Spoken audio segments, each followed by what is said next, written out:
All right, hello everybody. I'm Brian, and this is AAMI News and Conversation. We're here at day 3 of AAMI Exchange in Phoenix, Arizona, and I'm here with a guest that a lot of people will probably recognize, Professor James Linton. We're going to dive into why we're here in a second, but you've also brought somebody with you today. Why don't you introduce yourself? Hi, my name is Kathleen Beach. I graduated 5 years ago from St. Clair College's Biomedical Engineering Technology program, and I now work for Boston Scientific. I've been there for 5 years. Yeah, and James, you can introduce yourself just so for the folks who don't know you. Sure. So James Linton, I'm a professor and coordinator of biomedical engineering technology at St. Clair College. Also teach at University of Windsor, and been there more years than I should say, I suppose. And today you're here because you just won one of our publication awards.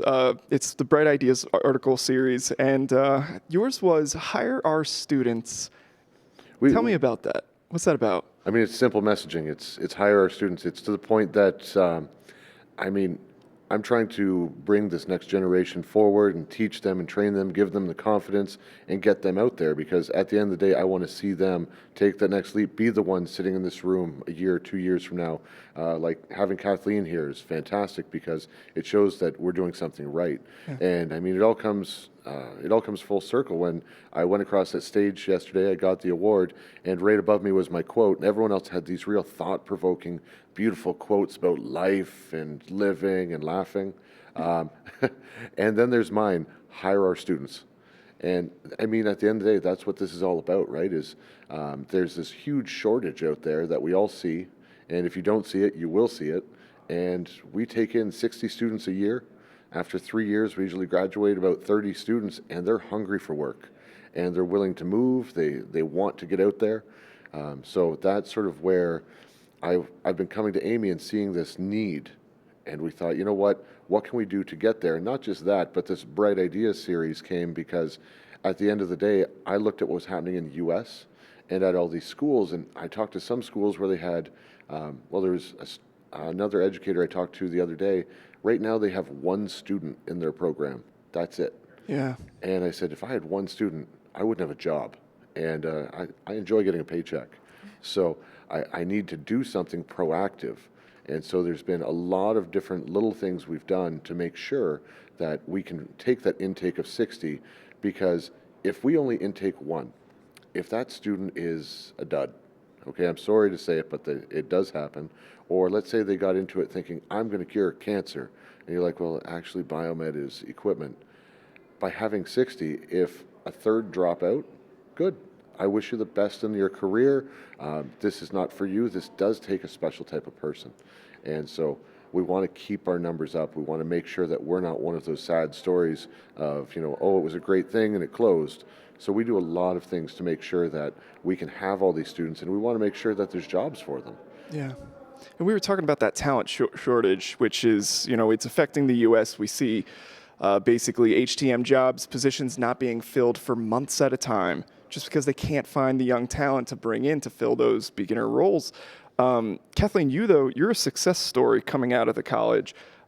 Tell me a little bit, how did you find your first job, and what was that exploration like? Yeah, absolutely. I will say just a testament to James and the work that he's put towards this program. I was already in my third year when he came on, and he completely revolutionized the program, and just his passion and the connections that he had really re-inspired all of us to be like, okay, no, we're on the right track, and this is the program we want to be a part of.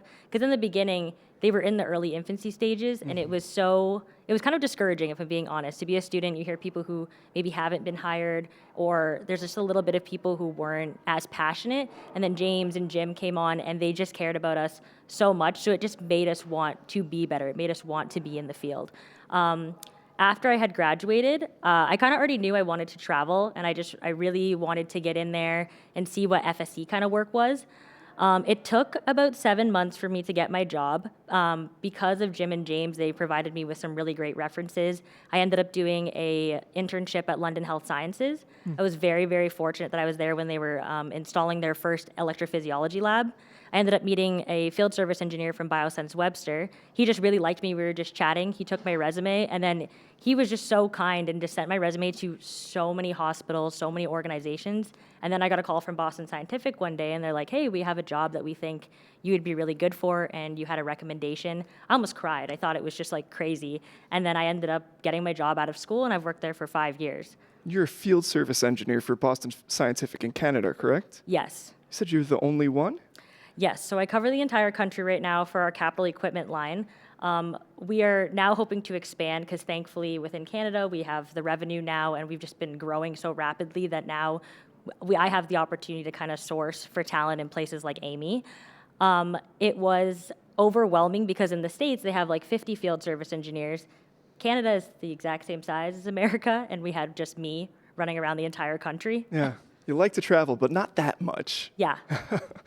It's gotten kind of crazy. James, so the narrative that we've been talking about in the past years, and you know what, I'll link those past videos in the description of this video so people can follow the kind of journey of the growth of your department. But it was in the past, okay, the U.S. has a lack of talent. Let's move the Canadian students into the U.S. to fill those roles, to find those jobs and make people aware of that pipeline. But now you're telling me that, hey, that pipeline now needs to start directing itself a little bit back to Canada. Is that right? Absolutely. Now, before I get into that, I do have to say, in Kathleen, with all of her travels, if anyone's interested, the Traveling Beach on Instagram, follow her. She's great at it, and one of the reasons I love it is I can point my students to it and say, you want to know what it's like to be a field service? Look at all this travel. Are you okay with that? What is that Instagram tag? That Traveling Beach. My last name is Beach, so. I like it. That's good. Thank That's you. good. But yes, I mean, a lot of people listening to this are going to go, wow, it took her 7 months to find a job. In the U.S., that's unheard of, right? In Canada, it's very much, I tell the students 3 to 6 months minimum to find that first job. But I remember the first AAMI exchange I came to was Long Beach about 6 years ago or so. And I was sitting at the closing reception, and this socially awkward student sits next to me and says, hey, so what are you hiring for? And I said, I'm not hiring. I was working for Canadian Blood Services at the time. I was just new to this whole atmosphere. And I said, I'm not hiring. He says, oh, okay, I've got like 6 offers and I don't know which one to take. What should I do? And I'm like, this socially awkward, confusing man, he's like, I graduated last week. I don't know which to take. Give me some advice. And I'm like, first off, Just approaches you for advice. well, first off, where's your professor? Yeah. Who should be like having these conversations too? Oh my God, what do you mean there's all these jobs? So now in Canada, what we're finding is there is the exact same thing starting to happen. So just like we've discussed before about me changing the program to keep our numbers up because we want to not be one of those schools that closes and, enables us to keep taking in 60 students a year. It's the same with our students now, where we're starting to see, well, the U.S. was having hiring problems. Now Canada's starting to. Now I'm getting calls every week or two from Saskatoon, Regina, Newfoundland, BC, all these places. Now, luckily, I do tell all the students day one, you will be moving if you want to be in this industry. And I tell them all, if you want to work in the States, you can basically pick where you want to go. Now, a lot of them say, you know what, I want to stay in Canada for whatever reason, and that's great, but they have to move. But I am getting those calls. This year alone, out of the students that just graduated, I'd say at least half of them had jobs before graduation. And some of the students that came with us here this time, they flew in from Saskatoon, Regina. One left early because he's moving to BC this week. Like, they are all over the place. And what we're finding is these places are hiring our student, and then next year they say, we want 2 more.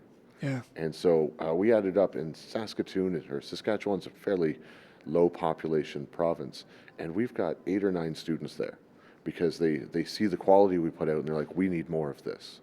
So yeah, we're definitely starting to see a lot more of a demand. Now, I will say, however, a lot of students prefer the U.S. For one, it's warmer.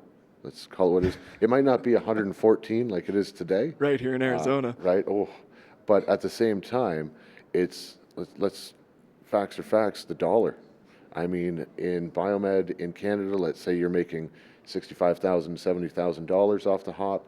In the States, you make $65,000, $70,000. However, with the exchange, that's almost 100,000 Canadian. Yeah. So it makes a difference. And I'd be remiss to point out, obviously AAMI, we're based out of here in the U.S., but Canadian students and biomeds can take advantage of all our resources as well. We have a free membership for students, which is something I know your students take advantage of pretty well. Every single student, the day they are signed up to my intro class, they are all automatically enrolled in AAMI because the belief is we want to show them that there's this community. We want them to come to the exchange. That's why we have a biomed club that earns money all year so they can come here. That's why we've got 15 or so students here this year, because we're able to subsidize and have them come. And I think the goal of it is exactly what Kathleen said. It's that reinvigoration. It's that there's other people like this and seeing the passion of everyone here. Because to just go from, I graduated, I work, it's not the same. They use these resources, they see what's there. This is the next generation, and I'm hoping that the next generation of AAMI leadership is coming out of Canada. Fantastic. I have no doubt that at least a portion of it absolutely is.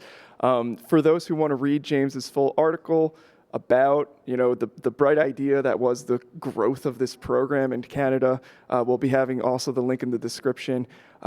James, Kathleen, thank you so much for coming. Kathleen, am I going to see you again next year at AAMI Exchange? Oh, absolutely. Tearing up the dance floor. That's right. All right. Well, let you guys get back to it. Enjoy the rest of the show. Awesome. Thank you so I much. appreciate it.